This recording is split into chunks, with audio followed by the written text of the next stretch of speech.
اللہ کے پیارے نبی حضرت ابراہیم علیہ السلام کی تیسری بیوی کنتورہ سے ان کے بیٹے مدین پیدا ہوئے۔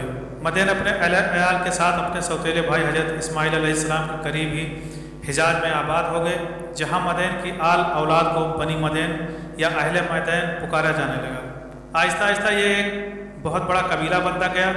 یہ لوگ جب بہت زیادہ پھیل گئے تو انہوں نے اپنے علاقے کو دو حصوں میں بانٹ دیا۔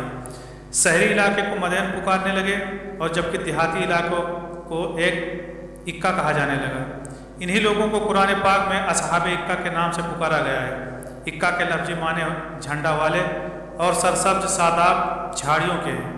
یہاں میوہ پھلوں اور خوشبودار پھلوں کے اس قدر درخت ہے کہ اگر کوئی دور سے اس بستی کو دیکھتا تو یہ معلوم ہوتا کہ جیسے یہ کوئی بستی نہیں بلکہ ایک خوبصورت سج شاداب درختوں کا جھنڈ ہے۔ اسی وجہ سے قرآن پاک میں اللہ نے ان کے لیے اکا کا لفظ استعمال کیا، جبکہ امام ابن کثیر نے لکھا ہے کہ یہاں اکا نام کا ایک درخت تھا جس کی اہل مدین پوجا کرنے لگ گئے تھے، جس کی وجہ سے ان کو اصحاب اکا کہا گیا۔ بہرحال مقبول روایت یہی ہے کہ اہل مدین اور اصحاب اکا کی ایک ہی قبیلہ تھا جو باپ کی نسل کی وجہ سے مدین کہلایا اور زمینی اور جغرافیائی حیثیت سے اصحاب اکا کے لقب سے مشہور ہوا۔ عرب کی مشہور صحرا جو کہ حجاز کے قافلوں کو شام، فلسطین، یمن اور مصر تک لے جاتی اور بحر کلجوم کے مشرقی کنارے سے گزرتی تھی، قرآن میں اس کو امام مبین، کھلی اور صاف صحرا کہا گیا ہے۔ اہل مدین اسی صحرا پر بحر کلجوم کے مشرقی کنارے پر آباد ہوئے تھے۔ اہل مدین بےحد خوشحال اور امیر تھے۔ دور دراز سے قافلے ان کی بستی میں آتے اور یہاں سے پھل، سبزیاں اور اناج وغیرہ لے جاتے، اور تو اور لوگ اس بستی کی خوبصورتی کو دیکھنے کے لیے بھی مدین تشریف لاتے۔ چونکہ ایک بڑی صحرا پر تھے، اس لوگ ہر طرح سے آنے والے تاجران کی بستی میں ضرور رکتے، جس کی وجہ سے اس بستی کے لوگ تجارتی کاروبار میں منسلک ہو کر بہت خوشحال ہو گئے۔ اہل مدین یا اصحاب اکا نے بھی قوم عاد، سمود اور قوم لوط کی طرح بتوں کی پوجا کرنی شروع کر دی تھی، بلکہ یہ لوگ تو اس سے بھی مشہور ہوئے کہ ان لوگوں نے سب سے پہلے درخت کی پوجا شروع کی تھی۔ اس سے پہلے صرف بتوں کی پوجا کی جاتی تھی، لیکن ان لوگوں نے ایک نئی عبادت شروع کی جس میں اکا نامی درخت کے آگے ہر 3 مہینے بعد ایک خوبصورت دوشیجہ کو ذبح کیا جاتا اور اس کے سارے اعضاء کو الگ الگ کر کے دفن کیا جاتا۔ ان لوگوں کا ماننا تھا کہ اگر اکا درخت کو دوشیجہ کی قربانی نہ دی گئی تو وہ ہمارے کاروبار ختم ہو جائیں گے۔ اس کے علاوہ یہ لوگ نام تول میں کمی کرتے تھے، اس کے لیے بھی انہوں نے خاص انتظام کر رکھا تھا۔ یہ لوگ اپنی بہنوں اور بیویوں کو اپنے کاروباری مراکز پر عریہ لباس میں بٹھا دیتے، اور جب کوئی تاجر آتا تو وہ صحبت کے ہاتھوں مجبور ہو کر ان لڑکیوں سے مصروف ہو جاتا، جس سے وہ ناپ تول میں خوب کمی کرتے اور اکثر تو وہ چیزیں بھی بدل ڈالتے تھے۔ پھر اللہ پاک نے ان کی طرف حضرت شعیب علیہ السلام کو مبعوث فرمایا۔ حضرت شعیب علیہ السلام کا تعلق بھی اہل مدین سے ہی تھا۔ ان کا شجر نسب کچھ یوں بیان ہوا ہے: حضرت شعیب بن سیفون بن عیفا بن ثابت بن مدین بن حضرت یعقوب علیہ السلام۔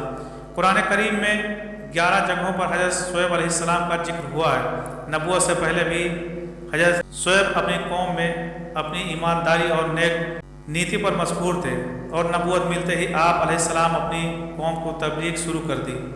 حضرت شعیب کو نبی پاک حضرت محمد صلی اللہ تعالیٰ علیہ وسلم نے خطیب الانبیاء کا لقب دیا ہے، جس کی وجہ یہ تھی کہ حضرت شعیب تبلیغ کرتے تو لوگوں پر جیسے جادو ہو جاتا تھا۔ لوگ کام کاج چھوڑ کر ان کی باتیں سنتے، لیکن اس کے باوجود بھی چند غریب لوگوں کے کوئی بھی آپ پر ایمان نہ لایا، بلکہ آپ کو جادوگر ہی کہا جانے لگا۔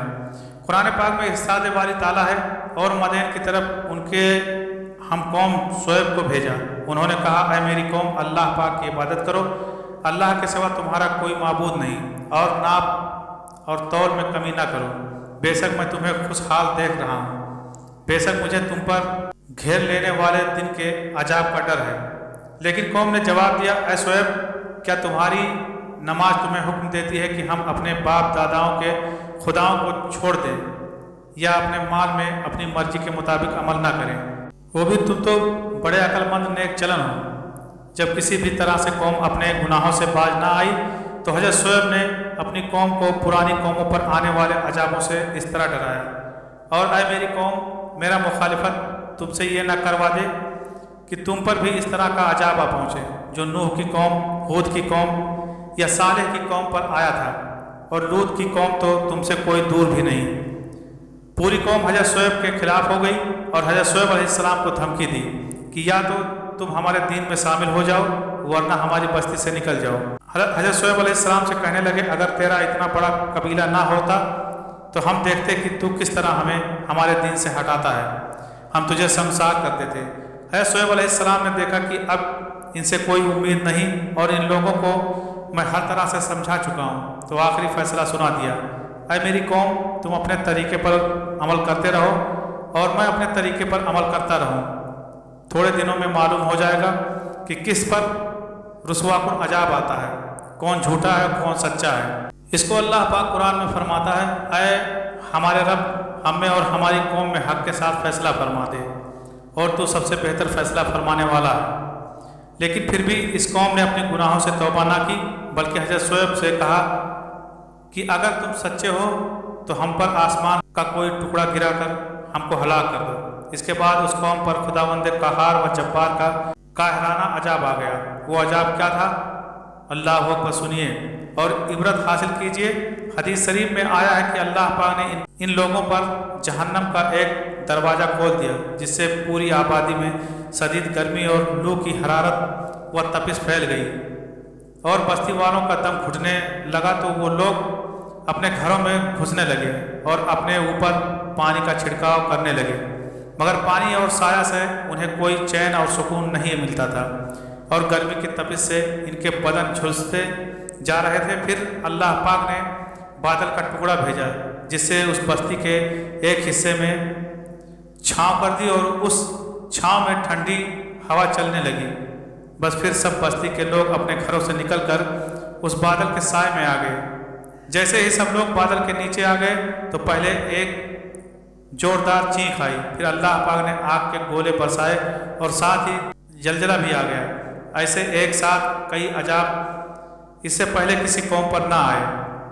حضرت شعیب علیہ السلام اور ان کے ماننے والے اس عذاب سے محفوظ رہے۔ قوم کی ہلاکت کے بعد حضرت شعیب سیون کے مغربی میں سبام نامی علاقے میں تشریف لے گئے، وہیں آپ کا انتقال ہوا اور آپ علیہ السلام کا مزار مبارک بھی شام میں ہے۔